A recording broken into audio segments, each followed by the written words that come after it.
So I'll have some demonstrations.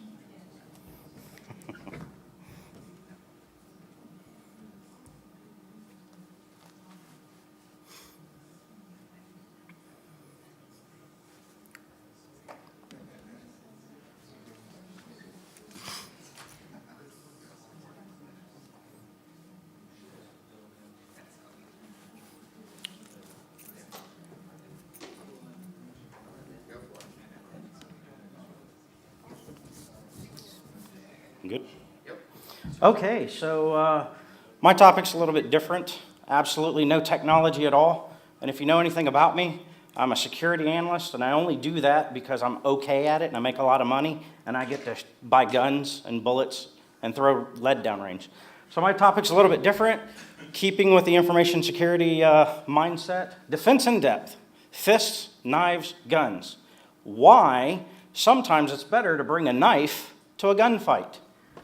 Now, my slides are set for 30 seconds, so I'll do my best to hit my marks. So who am I? Well, I'm a 40-year-old guy. I've been shooting since I was about age 6. Woohoo! Born and raised in Texas. 20-year Navy vet where I actually shot very little. I was in cryptology. They don't like to give us guns because we're not real sailors. And I'm a husband and father, and I believe it's my God-given right and duty to protect my family. And in the event that I'm not there, my wife will do it. So why do we talk about this?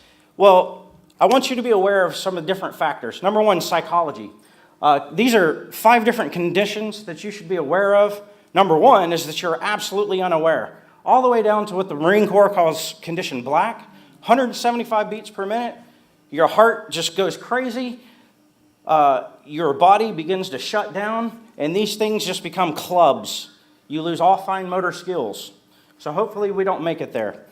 Readiness conditions. These are for your actual handgun in the event that you carry one.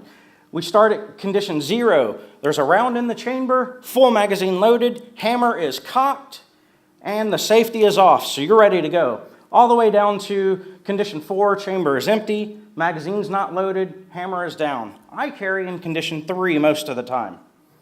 So just keep that in mind. By the way, I'm almost always carrying. Okay, time is a big factor, and this is what determines what your best defense is going to be.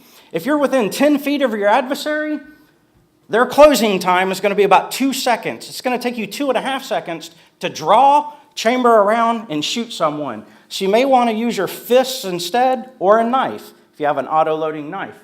Your reaction time is going to be determined by your awareness condition, how you're carrying, and your readiness condition of your firearm. I always recommend this first. Try to get away. Sometimes your best defense is a good offense. If somebody's coming at you, the first thing you should do is realize this guy wants to hurt me and just go right at him screaming, going, "Ah!" Because that's going to do one of 2 things. Number 1, they're going to pause, or number 2, they're going to stop. At that point, you run away. Seek cover. Determine what stance you're going to use. Draw your weapon. Assume a readiness condition at the end of the engagement, and then call the police. So how do we do it? Once again, if you're going to close on your adversary, you want to be as loud as possible, as big as possible, and as basically ugly as you possibly can. Contort your face, do whatever you need to do. I always say, by the way, don't use fists. I always say fists, but don't use your fist. If you break your knuckles, psychologically, your body will not allow you to punch somebody again. Use this part of your hand. You will not break anything if you use that part of your hand. Like I said before, run away. All right? Run away if you can. Seek cover. Cover and concealment are your best friends. Not so much concealment in this instance, because you're going to be throwing leaves on top of you. They're going to be laughing at you and then kick your ass. Determine what stance you're going to use. You've got the Weaver stance, the Isosceles stance, the kneeling stance, and I'm not going to lay down because my fat butt can't get back up. Prone. So what do? Once we determine our stance, you go ahead and draw your firearm. You get into that stance. It's going to depend on your readiness condition. What do I have to do to engage my target? You've got the traditional 5-step method of drawing. If you're really good at this, it's actually 4 steps, but I'm going to show you 5. And then something called the Israeli draw method, which is what I use because of my readiness condition. Can you tell I love this? Traditional 5-step method. Depending on how you do it, once again, and this is for condition 0, 1, and 2. In other words, you're ready to go. What you're going to do is you're going to grab your handgun and put your hand right here in your soloplex. There you go. You're going to pick up. You're going to push out. You're going to engage the target and squeeze. Those are your actions. Once again, once you get accustomed to this, it's really going to be 4 steps because some of these motions are going to just move seamlessly. Israeli draw method, or the modified Israeli draw method, depending on how many steps you do. What you're going to do, because you're in condition 3, you have to load a round in the chamber. So what you're going to do is you're going to draw, you're going to bring the gun up sideways like this, punch through, that's going to rack that slide back and put your first round in there, turn and squeeze. All right? Takes a lot of practice, by the way, especially from the concealed method of carry. How do you do this? You're going to assume your readiness posture, like I was talking about before. After you engage your target, you're going to come back to this position. You're going to scan. You're going to see if there's another target. Don't assume there's one bad guy. You're going to reload or make the decision if you need to reload. And then once again, like I said, scan for other adversaries. Just because there's one baddie, don't mean there won't be 2 baddies. This 30 seconds is throwing me off a little bit. All right, 2 types of reload. You have something called the tactical reload and the combat reload. Tactical reload, what you're going to do is whenever you're doing the reload action, you're actually going to maintain control of the magazine that you release. You're going to put a fresh magazine in. Why do you do this? Well, what happens if that second magazine runs out? Well, you're going to want that first one, even though it may only have 1 round left in there. The combat reload, I don't care. I'm going to drop that magazine. I'm going to reload a new one. A lot of times if you have to chase someone into a building, you'll do that reload before you go in. How do you actually do a reload?